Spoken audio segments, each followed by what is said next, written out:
Nightmares are just dreams, until they follow you when you're awake.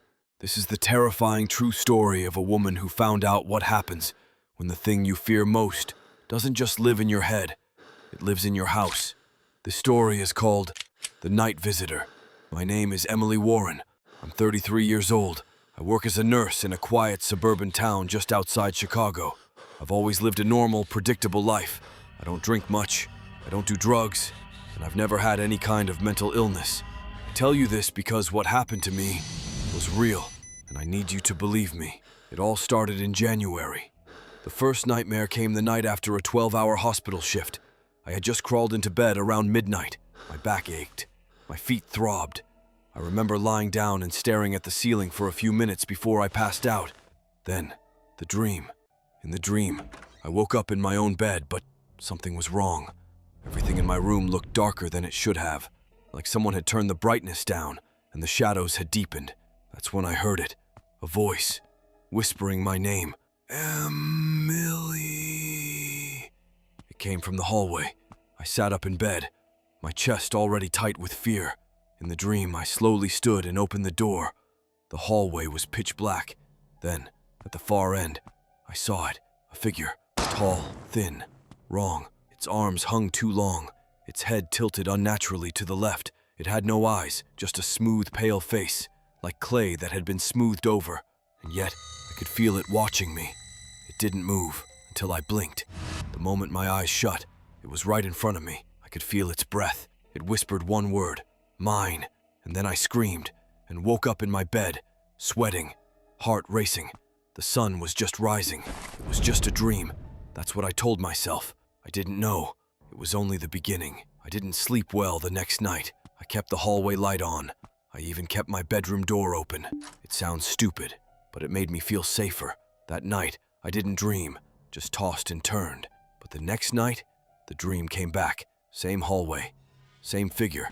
Only this time, I couldn't move. I was stuck in bed, paralyzed, watching as the figure entered my room, one long twitching step at a time. Its feet didn't make a sound, but I could hear something, a buzzing, like flies in my ears. It leaned over me and placed its hand on my chest, cold, heavy, and it said again, mine. This time, I woke up crying. I didn't tell anyone. I thought maybe it was just stress. Work had been rough, long hours, a few patient deaths. Maybe my brain was just fried. But then, I started seeing it while I was awake. It started small. I'd be brushing my teeth, and in the mirror behind me, I'd see movement, a shadow darting across the hallway, or I'd be folding laundry and hear whispering, barely audible, but unmistakable. Emily. I started leaving lights on all over the house. Even during the day, I stopped sleeping. My eyes burned, my body hurt. I finally told my coworker, Danielle. She was the only one I trusted. She said it sounded like sleep paralysis or maybe night terrors. I tried to believe her. But night terrors don't leave marks. Yes, I woke up one morning with long, thin bruises on my wrists, like fingers had gripped me. And that's when I set up cameras. I bought a cheap night vision camera and set it on my dresser, facing the bed. I wasn't expecting to see anything. Maybe catch myself tossing around or talking in my sleep. That first night, I slept for the first time in days. Dreamless, peaceful. I woke up feeling okay, but when I watched the footage, my stomach turned to ice. Around 3:12 a.m., the footage showed me sleeping. Then, the closet door opened. No sound, no movement before, just opened, and something stepped out. Not a full figure, just a shape. A tall, dark silhouette. It walked to the edge of my bed and stood there. For over 45 minutes. It didn't move, didn't bend down, just stood there. At 3:57 a.m., it stepped backward and vanished. No door closed. It just disappeared. I showed Danielle. She went pale. Told me I needed to get out of that house. But I couldn't. It was all I had. I didn't have family and I wasn't rich. Instead, I brought in a priest. Father Jonathan was kind, quiet. I don't know if he really believed me, but he came anyway. He blessed the house, said prayers in every room, sprinkled holy water. I followed him, clutching a small cross I had bought at a thrift store. When we got to my bedroom, he stopped. The air felt different, thicker, cold. He looked at the closet door and said softly, "Something's here." He stepped forward, raised the cross, and it snapped in half, right in his hand. The silence that followed felt like a scream. He finished the prayers, but told me to find a demonologist. His words, "This thing, it's not just haunting you, it's attached to you." I didn't want to believe him, but I knew he was right. I did research. I dug into my past, my dreams, my old journals, and I found something. When I was 9, I had sleepwalking episodes. My parents never talked about it, but in an old diary I wrote that I would wake up in the backyard, standing by the woods, and in those entries, I mentioned the man with no face. I'd forgotten all about it, but something remembered me. I spoke with a demonologist online. She told me about a type of spirit called a parasite, a being that attaches itself to a person in childhood, feeding off their fear, waiting for weakness to return. Stress, trauma, exhaustion. She said, "It never left you. It just waited until you were weak again. It's not in your house, Emily. It's in you." I decided to face it. One last time. I set up the camera, closed the closet, lit white candles all around my bed, and I spoke aloud. "I'm not afraid of you. You can't have me." I laid down, and I waited. At 3:13 a.m., the candles all went out at once. The temperature dropped, and then I heard the closet open. But I didn't look. I just closed my eyes. I whispered, "You are not real," and it screamed. Not loud, not human. It was like metal tearing, like 1,000 voices crying at once. I felt its hand on my shoulder, cold as ice, and then it was gone, just gone. I woke up with the sun on my face. It's been 7 months. I haven't seen it since. I still sleep with the lights on, still keep crosses in every room, but the dreams are gone, and I know it's because I stopped fearing it. That's what it fed on. Fear, loneliness, pain. But even now, sometimes, when the house is quiet and the hour is late, I swear I hear it. A whisper, so soft. "Emily." Sometimes the scariest nightmares aren't the ones that wake you up, but the ones that never end. That was The Night Visitor, a terrifying true story of sleep, fear, and a shadow that followed one woman her entire life. Some houses don't want to be lived in, and others don't want to let you leave. This is the true story of a man who inherited a home with a secret so dark it changed his life forever. This is The House That Called My Name. My name is Ryan Mercer, and the story I'm about to tell happened just 2 years ago. I've never shared it publicly. Not online, not to my friends, not even to my therapist. But something changed recently. I think it's time. I used to work in tech, lived in Phoenix, Arizona. I wasn't rich, but I had a good apartment, no student loans, and a cat named Milo. I was 29 when I got the letter. It was a plain white envelope. No return address. Inside was a short legal notice. "You are the sole heir to the estate of Jonathan Mercer." I had no idea who Jonathan Mercer was. I never met anyone in my family by that name. After a few calls to my mother and some internet sleuthing, I found out he was my great-uncle, my grandfather's brother, a recluse.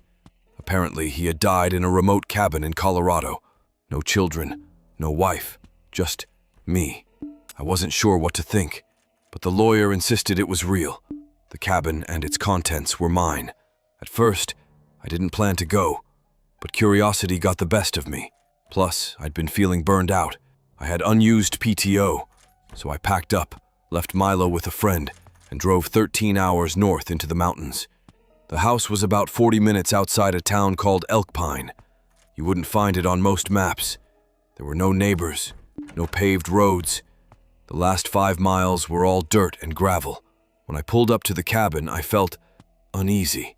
It wasn't big, just 2 stories, dark wood siding, a pitched roof. Old-fashioned but sturdy. The forest wrapped around it like a wall, tall pines and heavy brush. The kind of silence that makes your ears ring.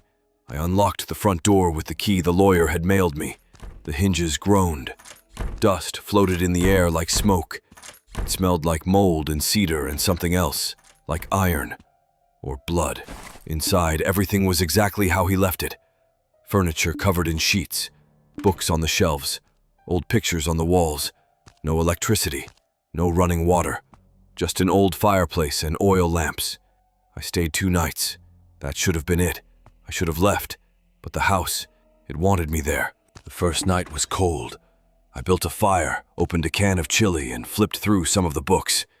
Most were handwritten journals, dozens of them, all belonging to my great-uncle. They were strange. He wrote about the forest watching, about dreams that whispered to him, about a presence that lived beneath the wood. I laughed it off. Old people get weird, I figured. But then, I heard it. A whisper. At first, I thought it was the wind, but it wasn't coming from outside. It came from upstairs. Run. I froze. There was no one else out here. No other cabins for miles. No cars on the road. I grabbed the fireplace poker and slowly climbed the stairs. Each step creaked. The air got colder. I opened the bedroom door at the top of the stairs. Empty, but the window was open, even though I knew I hadn't touched it. I closed it and locked it. As I turned, I saw something that made me drop the poker. In the dust on the floor were footprints, bare, human. They led from the window to the center of the room and stopped.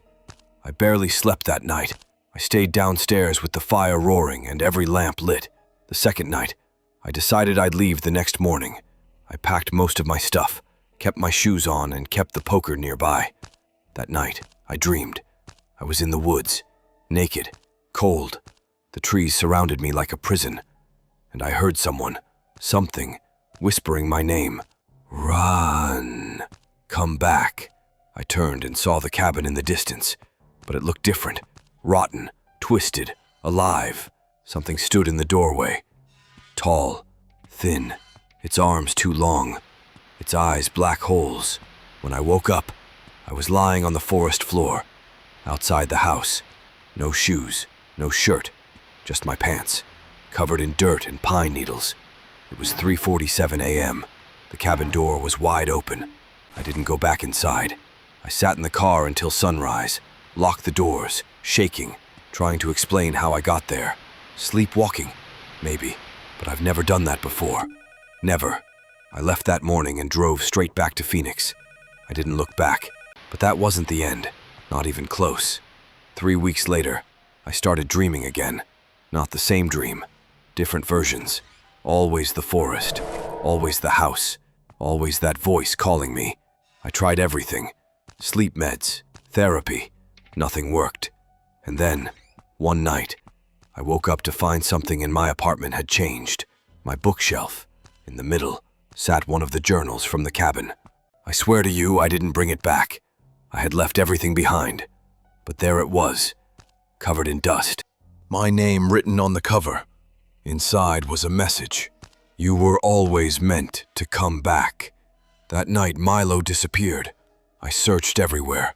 No door was open. No broken screens. No blood.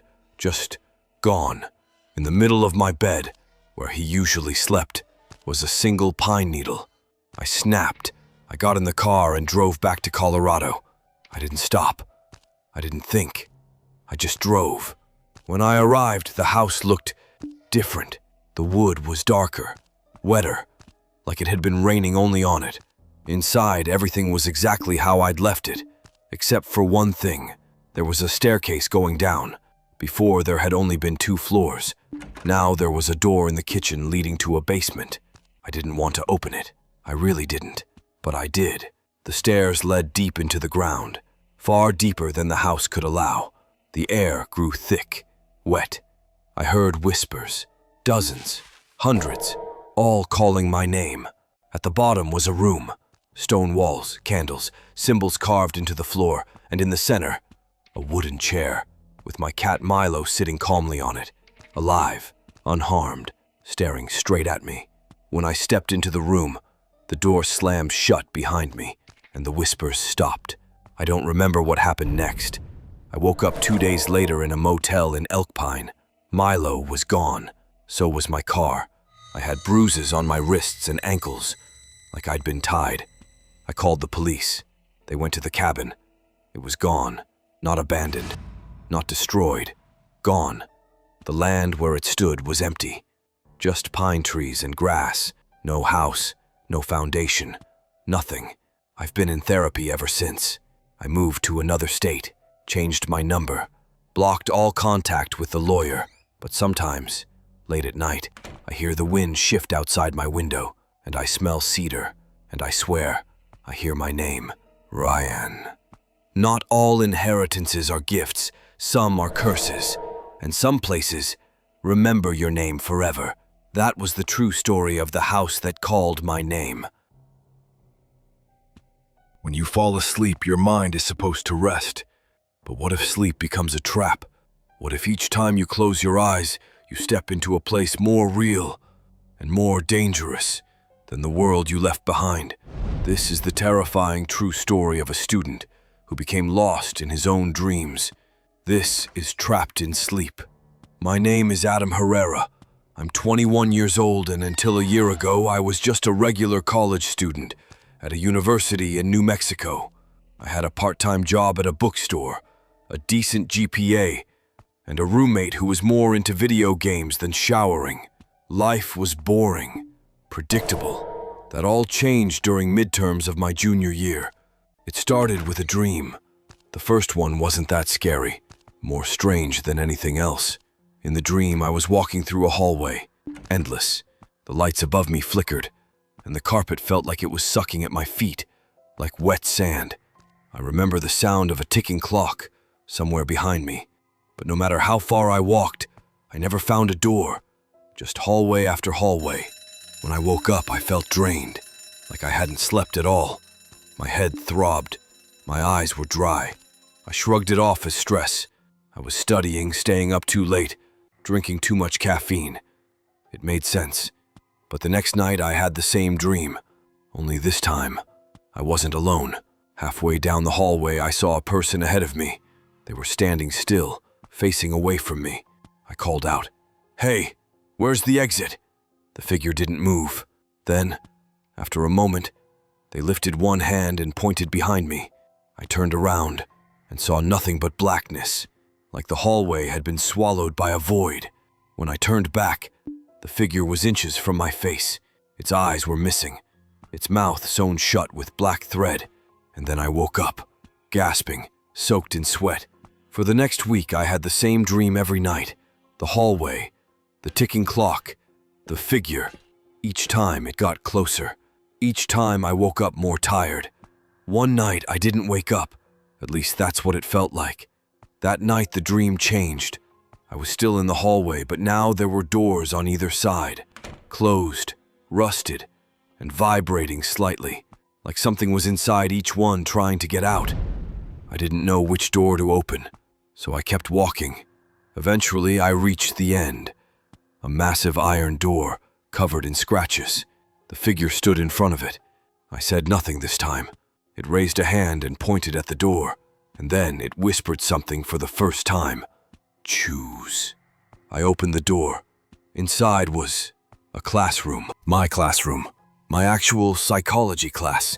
Same desks, same posters, same window looking out over the quad. Except everything was wrong. The windows showed only blackness. The clock was spinning backwards, and my classmates sat motionless. All of them, staring. Their faces were rotting, eyes missing, skin hanging loose. And at the front of the class, the professor looked up at me with hollow sockets. "You're still asleep," he said. "You never left." I woke up screaming. I didn't go to class that day, or the day after. I couldn't sleep. I drank coffee, took cold showers, did everything I could to stay awake. After 40 hours without sleep, I passed out on the floor and entered the dream again. Only this time, it was daylight in the hallway. I thought maybe the nightmare was ending. Then I saw the hallway was no longer empty. Figures lined the walls, silent, staring. Dozens of them. Each one had a sewn mouth and a stitched number on their chest. 1, 2, 3, all the way up to 36. I stopped in front of number 37. He looked like me, identical, but pale, hollow-eyed, dead. The others began whispering, "All versions of you, you never woke up." I backed away, turned, ran, but I didn't get far before the hallway began collapsing. The walls caved in, the ceiling turned to liquid. I screamed and woke up, but something was wrong. I wasn't in my room. I was back in the classroom, but it felt real this time. I could feel the desk, the breeze from the air vent, the scent of ink and chalk. I tried to speak, but I couldn't. Everyone looked at me, their mouths still sewn shut. And then I saw my body, my real body, lying asleep on the desk. I wasn't awake. I was dreaming, inside a dream, a lucid nightmare. That was when I realized what was happening. I was trapped. I wasn't waking up because I didn't know what reality was anymore. Each time I thought I'd woken up, I was just going deeper. I began seeing layers of dreams, dream within dream within dream. Sometimes I'd wake up in my room, only to find my roommate staring at me with pitch-black eyes whispering, "Deeper." Or I'd wake up in the bookstore with customers frozen mid-step, all mouthing the same words in silence. "Let go." It drove me to the edge. One day, I broke down and told a TA in one of my psych classes. She listened to me without judgment. When I finished, she asked one question. "When's the last time you saw yourself in a mirror?" I paused. I couldn't remember. Not once, in any dream layer, had I seen my reflection. That night, I looked in the mirror before bed, just to be sure. What I saw wasn't me. It looked like me, but older, weaker, gaunt, with blood dripping from the eyes. The reflection leaned forward and whispered, "You're not the one who's awake." And the mirror cracked. That's when I lost it. I stopped going outside, stopped talking to people. I couldn't tell what was real anymore. Eventually, I was admitted to a sleep study facility. They monitored my brainwaves. Every time I slept, I entered REM faster than normal and stayed in it longer, much longer. Once, they let me sleep 12 hours straight. When I woke up, the researchers were terrified. They told me my brain had never stopped dreaming. Not once. Even during supposed wakefulness, I was still in REM. They said I was suffering from something rare, non-circadian sleep reality entrapment. Basically, my brain no longer knew how to wake up. One of the doctors theorized that a certain part of my subconscious had become dominant, creating and controlling layers of my sleep environment. A second self. I called it the other me. I believed the other me was trying to keep me inside, forever. I had to do something drastic. That night, I made a plan. I would go into the dream willingly and confront myself. That night, I took melatonin, locked myself in a quiet room, turned off all electronics. I lay down and waited. It didn't take long. I opened my eyes in the hallway again. Empty, quiet. I walked until I found the door marked 37. Inside was a mirror. The other me stood there, watching. We stared at each other for what felt like hours. Then he spoke. "I woke up first. You stayed behind. I'm keeping your body alive." I said nothing. He walked forward. "You're the dream. I'm the real one." He reached out, and I grabbed his hand and whispered, "No, I'm done sleeping." Everything shattered. Light, sound, walls. And I woke up, truly woke up, in a hospital room. They told me I'd been in a coma for 5 weeks. They never figured out why. All scans showed activity, but no consciousness. No one believed the story I told. But I know the truth. I escaped, barely. And I pray, every night, that I never fall asleep like that again. Because if I do, I don't think I'll come back next time. Dreams are meant to end. But for some, the dream becomes the world, and reality becomes the illusion. That was the terrifying story of a student who became trapped in sleep. Dreams are meant to end. But for some, the dream becomes the world, and reality becomes the illusion. That was the terrifying story of a student who became trapped in sleep.